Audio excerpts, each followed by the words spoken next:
So I brought in a bottle with me because I got about 6 of these in the pantry. This is the Atomic Pineapple. Right. And I love this stuff. Honestly, it's one of the best barbecue sauces I ever had. I told Murray, I was like, you got to try some of this stuff. In New Mexico, I have 60 stores carrying it right now here in New Mexico. A lot of them are here in Southeast, but we have Albuquerque, Taos, Santa Fe, all the way around Ruidoso.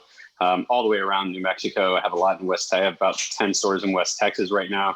In January, we have been approved to do 30 market streets in Texas. This is actually going to be distributed through the nation's largest grocery distributor in the United States. So I just had these empty bottles laying around when I would make barbecue sauce and stuff, and I'd fill them up. And that's what I'd save them in. Like if you get fill it in the hot enough sauce, like because the sauce is actually should be boiling when you bottle it, or like at least 185 degrees.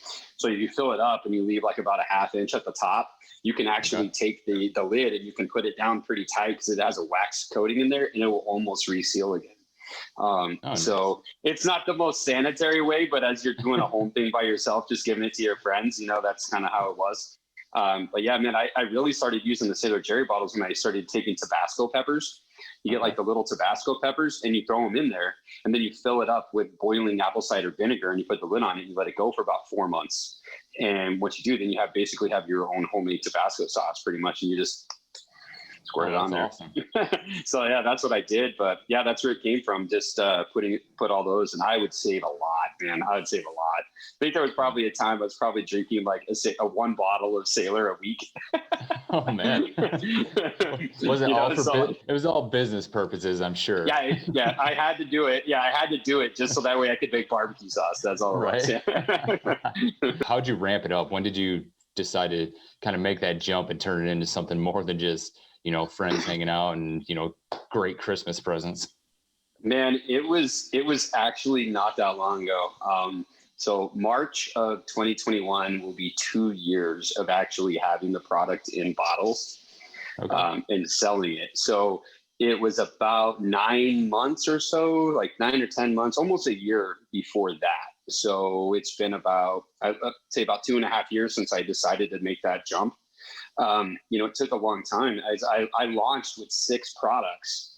I didn't just launch with one and have one available. I hit the ground running with 6 total products. So I had 3 barbecue sauces and 3 seasonings, which the OG sauce, the Southern mustard, the Atomic Pineapple, the Carne Sutra, the Sweet Barbecue Love, and the Zesty Taco. And I just hit the ground running with those 6 items. So that was one of the things too, that like you'd get a box in and you're like, oh, here's the updated versions, like less salt or more pepper and all that stuff.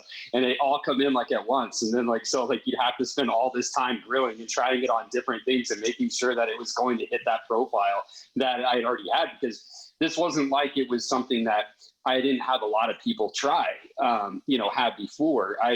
There was the Smoking on the Plaza, which is a IBCA sanctioned barbecue cook-off here in Lovington every year, except for this past year, but every year, like around Father's Day. And one day I decided that I was going to sell the barbecue sauce up there and I was going to sell barbecue sandwiches. I sold 500 barbecue sandwiches in 2.5 days.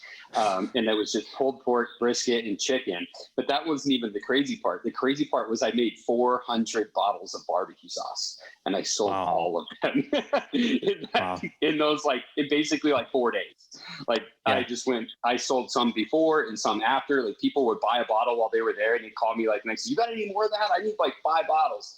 And they didn't have labels on them. I sanitized the bottles, I heated up the sauce, and I just started filling them. And it took me a month to make this stuff, and it was gone so fast. And that was even 3 years prior to me actually going, hey, I should sell this stuff.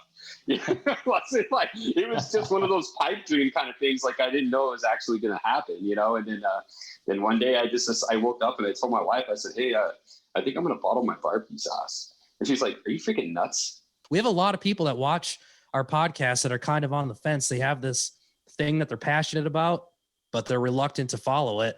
You haven't gone through it. What's kind of your parting advice to people that have this thing they're passionate about, but they're kind of afraid to make the jump? Do it. That's all you say. Nice. Do it. This is something that I could have possibly done 10 years ago that I didn't do. I didn't know. I didn't know I had. You know, it was kind of one of those things that I was really humble about. Like, well, I know it's good, but how good is it?